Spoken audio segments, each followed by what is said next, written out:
I absolutely loved Rally Sport Challenge on the original Xbox.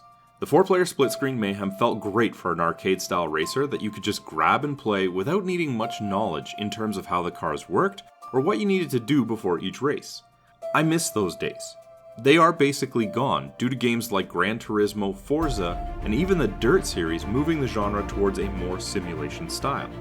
V-Rally 4 is no different and causes somewhat of a headache in the process with their repetitive tracks and painstaking car controls. Sometimes, you just want to get a racing game and play it. You want it to control well, be fun, and give you a little bit of competition along the way even if you crash. On the easiest difficulty, this is a non-issue, but who wants to play a racing game and just breeze through the competition, even lapping cars multiple times in the process? Maybe some people, but not me. The last V-Rally title came out during the PS2 era of gaming. That was a long time ago. That means that there was plenty of time to get this right, and even though it is a new developer in Kiloton Studios, the makers of WRC7, it's puzzling how the game is still so underwhelming in many areas. V-Rally 4 wants to be an arcade-style racing game, but comes across as a wannabe simulation title by giving the option to manipulate so many parts of the vehicles.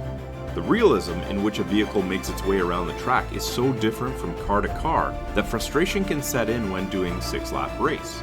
You can tune the vehicles to be perfect for you, but grabbing a car and just starting a race isn't practical. One slippery corner basically takes you out of the race and unable to catch up.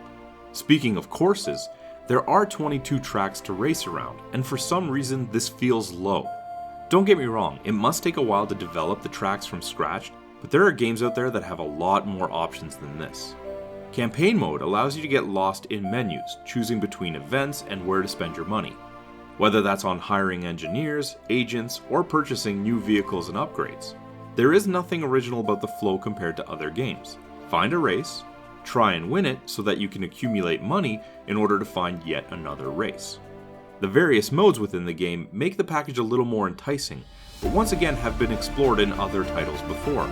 Your choices include rally racing with a co-driver, rally cross, buggy racing, hill climbs, and Donna, essentially time trial, as well as some online and 2-player split-screen choices.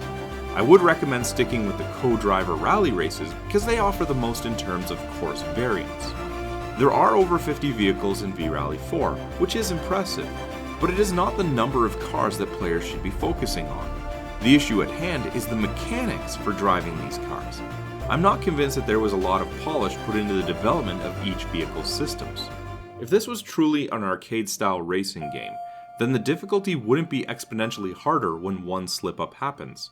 Each vehicle felt either very light or very heavy. Controlling these weights was made even more challenging when even a slight turn of the joystick would questionably cause your car to go sideways into a wall, even at low speeds. I had to ask myself over and over again why it felt like playing on an ice rink for a majority of the tracks, rather than a road where traction exists. On the plus side, the graphics are beautiful and the audio design is exceptional. Racing games have always been able to truly showcase environments, tracks, and cars in superb ways. I always find it weird that music doesn't play while you are racing, but it makes sense when you are in co-driver mode trying to listen to someone else talking. I just wish there was an option to turn on some tunes other than playing my own outside of the game. V-Rally 4 is another racing game to add to the collection. I know that isn't saying much, but it truly is just another itch to scratch. If you have a hankering for some licensed cars and a decent amount of modes, you may find some solace in this title. Otherwise, there's nothing too special here, and there could have been a lot more work put into making it more engaging, especially for the campaign mode. Overall, V-Rally 4 earns a 6 out of 10. Hey, did you like that video?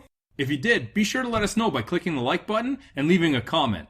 If you want to be first in line for any new content, be sure to subscribe to our channel and then hit up our Facebook page. The link's in the description below to see what's coming up next.